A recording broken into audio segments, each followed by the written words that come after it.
روزہ رکھنا سب پر فرض ہے، اور کیا کیلنڈر کے مطابق جب ماہ رمضان ہو اسی وقت ضروری ہے، یا حالات اور مجبوری کے پیش نظر اس کو کسی اور مہینے میں بھی شفٹ کیا جا سکتا ہے؟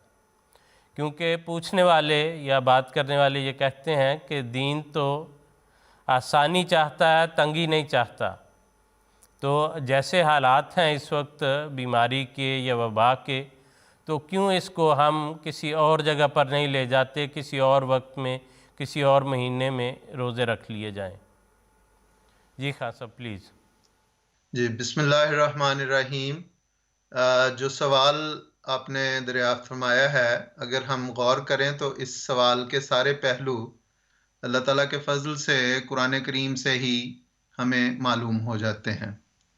چنانچہ جہاں پر قرآن کریم نے روزوں کی فرضیت کا حکم ارشاد فرمایا، سورۃ بقرہ میں اللہ تعالیٰ فرماتا ہے اعوذ باللہ من الشیطان الرجیم بسم اللہ الرحمن الرحیم، یا ایھا الذین آمنوا کتب علیکم الصیام کما کتب علی الذین من قبلکم لعلکم تتقون ایاما معدودات فمن کان منکم مریضا او علی سفر فعدۃ من ایام اخر وعلی الذین یطیقونہ فدیۃ طعام مسکین فمن تطوع خیرا فہو خیر لہ وان تصوموا خیر لکم ان کنتم تعلمون۔ اور پھر اگلی آیت میں فرمایا شہر رمضان الذی انزل فیہ القرآن ھدی للناس وبینات من الھدی والفرقان فمن شہد منکم الشہر فلیصمہ ومن کان مریضا او علی سفر فعدۃ من ایام اخر یرید اللہ بکم الیسر ولا یرید بکم العسر ولتکملوا العدۃ وَلِتُكَبِّرُوا اللَّهَ عَلَى مَا هَدَاكُمْ وَلَعَلَّكُمْ تَشْكُرُونَ۔ اب اس میں اگر ہم دیکھیں تو فرمایا کہ اے لوگو، گویا سارے تمام لوگوں کو کہا کہ تم پر، تمام مومنوں کو فرمایا کہ تم پر روزے فرض کیے گئے ہیں، اور اسلام میں ہر قسم کی عبادت کا ایک اس کی فرضیت کی ایک عمر مقرر ہے، اور یہاں پر قرآن کریم میں ایک تو یہ بیان فرما دیا کہ جو مسافر ہے یا مریض ہے وہ روزے نہ رکھے، اس کے لیے الگ ہدایت دے دی۔ گویا یہ فرمایا کہ جو مقیم ہے اور وہ صحت مند ہے، اور ساتھ یہ چونکہ روزوں کی فرضیت عام طور پہ بلوغت کے بعد جب بچہ اس عمر تک پہنچ جاتا ہے، جب اس کی نشو و نما مکمل ہو جاتی ہے تو اس پر روزے فرض ہو جاتے ہیں۔ تو گویا ایک کامل بالغ اور مقیم اور صحت مند کے لیے روزے فرض کیے گئے ہیں۔ اور پھر اس میں یہ فرمایا کہ جیسے کہ فمن شاہد منکم الشہر فلیصم، جو اپنی زندگی میں اس مہینے یعنی رمضان کو پائے وہ اس میں ضرور روزے رکھے۔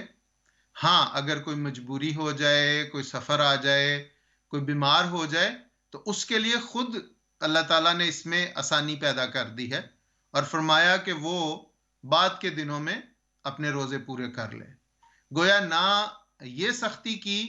کہ چاہے وہ بیمار ہے، چاہے وہ مسافر ہے، تو تب بھی وہ رمضان میں ہی روزے رکھے۔ تو خود ہی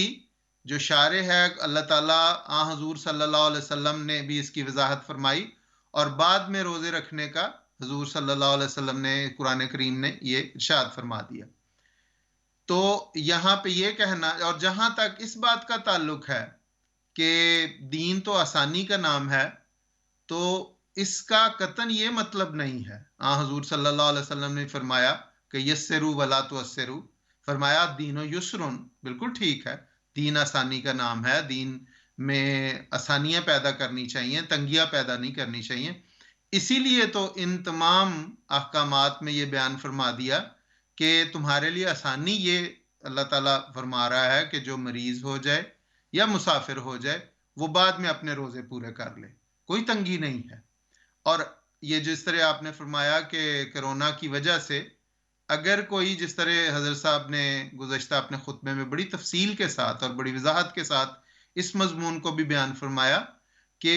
صرف ہیلے بہانے نہیں ہونے چاہیے کہ گلا خشک ہو رہا ہے اور کرونا کے لیے وہ بڑا خطرناک ہے تو اس لیے روزے چھوڑ دیے جائیں. اگر کوئی ایسا مریض ہے جس کو ڈاکٹر کہتا ہے کہ ہاں تمہارے لیے مضر ہیں تو پھر وہ اس وقت چھوڑ دے، اور جس طرح قرآن کریم نے فرمایا بعد میں رکھ لے. لیکن مہینوں کو بدل دینا یہ قرآن کریم یا اسلام کی شان نہیں ہے، بلکہ زمانے جاہلیت میں وہ مہینوں کو اپنے مفاد اور اپنے مقصد کے لیے عدل بدل دیا کرتے تھے، اور اس کو وہ نسی کہتے تھے، اور قرآن کریم نے اس کی حرمت فرمائی اور فرمایا کہ جو جو مہینے جہاں جہاں پہ ہیں وہیں پہ رہنے دیے جائیں. تو اس لیے بس خلاصہ یہ کہ خود قرآن کریم نے آسانی پیدا کر دی ہے اور یہ ہدایت دی ہے کہ جن پر روزے فرض ہیں اگر وہ ان شرائط کو پورا کرتے ہیں تو وہ اسی مہینے میں روزے رکھیں. ہاں اگر وہ ان شرائط میں سے کوئی ان میں کمی ہوتی ہے تو پھر بعد میں وہ پورا کر سکتے ہیں، بعد کے پورے 11 مہینوں میں وہ کسی وقت بھی رکھ سکتے ہیں. اور جس طرح فرمایا کہ جو نہیں رکھتا بیمار ہونے کی وجہ سے، مریض ہونے کی وجہ سے یا کوئی اور مجبوری ہے تو پھر وہ فدیہ دے دے. اور وہ گویا جس طرح حضرت مسیح موعود علیہ الصلوۃ والسلام نے فرمایا کہ فدیہ دراصل اس لیے بھی ہے کہ تا آئندہ اسے توفیق ملے. تو اس لحاظ سے فدیہ دے کے یہ بھی تصور نہیں ہونا چاہیے کہ اب جب انسان صحت مند ہو جائے یا سفر ختم ہو جائے تو وہ روزے نہ رکھے، بلکہ فدیہ اپنا ایک مقام رکھتا ہے اور روزوں کو پورا کرنا اپنا ایک مقام.